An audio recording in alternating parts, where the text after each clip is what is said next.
Com um pé direito calibradíssimo, Zenon marcou história por 4 clubes diferentes com exímias cobranças de faltas, lançamentos de longa distância e um domínio do campo de jogo que o coloca entre os melhores de sua época.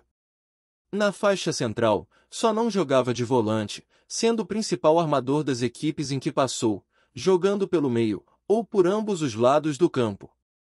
Camisa 10 do Guarani, campeão brasileiro de 78 e da democracia corintiana no início dos anos 80, Zenon é considerado um dos grandes regentes do futebol brasileiro.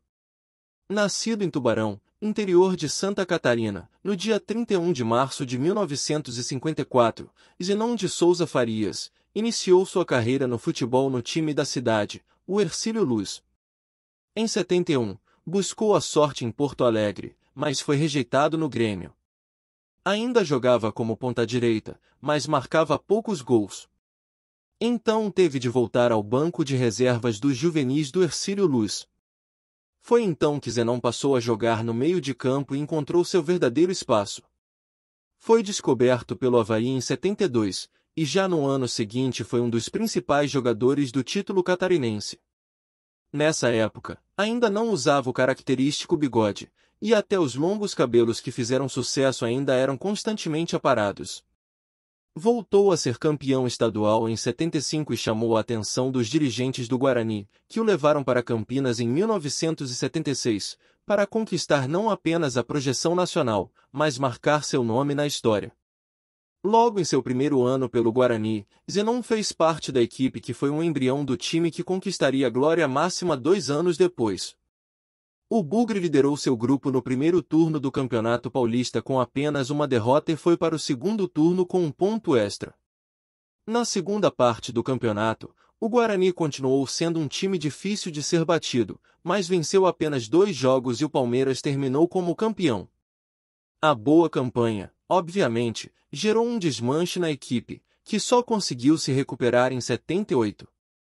O Bugre trouxe capitão, destaque do 15 de Piracicaba, vice-campeão paulista de 76, Bozó do Atlético Mineiro, e das categorias de base, promoveu a titularidade 2 jogadores irresistíveis, o meia-direita Renato Pé Murcho e o centroavante Careca. Zenon jogava pelo lado esquerdo e completava com o volante Zé Carlos uma trinca de meio de campo que não apenas criava muitas jogadas, mas também sofria poucos gols. Zenon passou também a se preocupar mais com a parte defensiva. Quando cheguei aqui, o Guarani preferia jogar de contra-ataques. Não havia muita necessidade de eu ser um bom marcador. Atualmente, somos um time que procura marcar o adversário em cima. Se eu não marcar o adversário em meu setor, todo o nosso time vai sentir essa falha, disse em certa entrevista a Placar. E foi neste esquema que a equipe comandada por Carlos Alberto Silva começou a surpreender o país.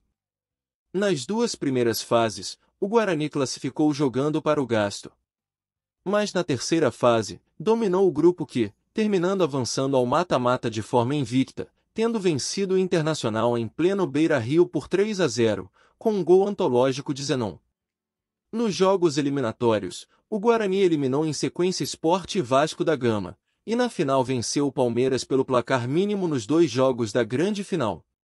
Aos 24 anos, Zenon jogava como um veterano em uma equipe de jovens valores, com apenas Neneca e Zé Carlos com mais de 26 anos dentro do time titular. Além dos passes que dava, foi o artilheiro da equipe na campanha, ao lado de Careca, com 13 gols. Em todas as fases eliminatórias o camisa 10 participou marcando gols ou dando assistências. Na semifinal, fez um gol de falta no ângulo contra o Vasco, no Maracanã, e no primeiro jogo da final marcou o gol de pênalti que deu a vantagem ao Bugre para o jogo decisivo. Batia a penalidade contra o Escurinho, que foi improvisado para o gol. O Leão havia sido expulso pelo Arnaldo César Coelho, lembrou ao portal Terceiro Tempo. Na grande decisão, suspenso por cartões amarelos, viu de fora Careca virar o herói do único campeão brasileiro vindo do interior. Foi também em Campinas que Zenon teve transformações em sua vida fora do campo. Casou-se com Silene, tornou-se pai de Adinon e Leonardo e se formou em Educação Física na PUC da cidade. Ainda antes de deixar o Guarani, participou das boas campanhas da equipe no Paulistão de 78 e 79, chegando nas semifinais em ambos os anos, mas que fracassou no Brasileirão, sendo eliminado com apenas 3 jogos disputados. As atuações do Guarani credenciaram Zenon a vestir a camisa da seleção brasileira. Foram 4 partidas no ano de 79, inclusive 2 válidas pela Copa América de 1979. Em 80, deixou o Bugre para uma aventura curta pelo futebol árabe, jogando pelo Al-Ahly saudita. Em 81, enfim, o dirigente Vicente Mateus, presidente do Corinthians, realizava o sonho de ter o jogador que sondava desde antes do título brasileiro pelo Guarani. O Corinthians já havia contratado Amaral, companheiro de meia cancha de Zenon em 76, na sua primeira temporada pelo time campineiro. Além disso, o Timão não tinha um armador desde a saída de Rivelino para o Fluminense.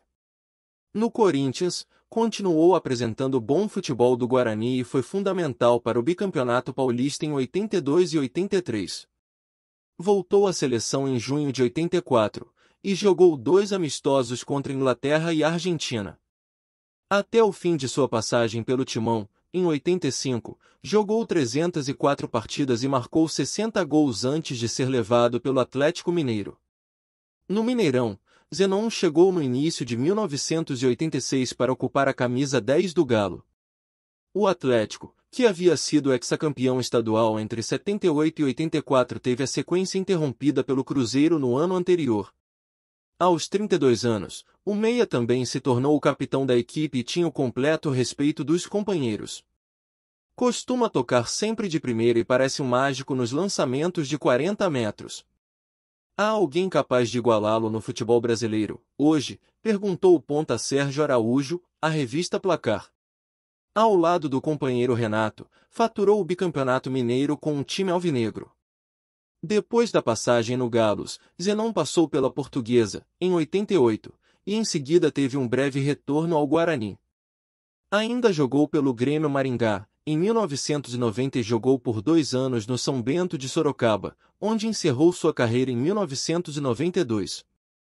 Zenon ainda jogou por um tempo pela Seleção Brasileira de Masters, organizada por Luciano do Vale, conquistando por 3 vezes a extinta Copa Pelé.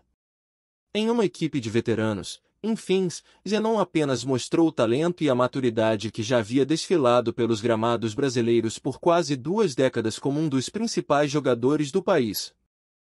E aí, galera do Só Pôster e Fotos de Times de Futebol? Gostaram da nossa história de hoje?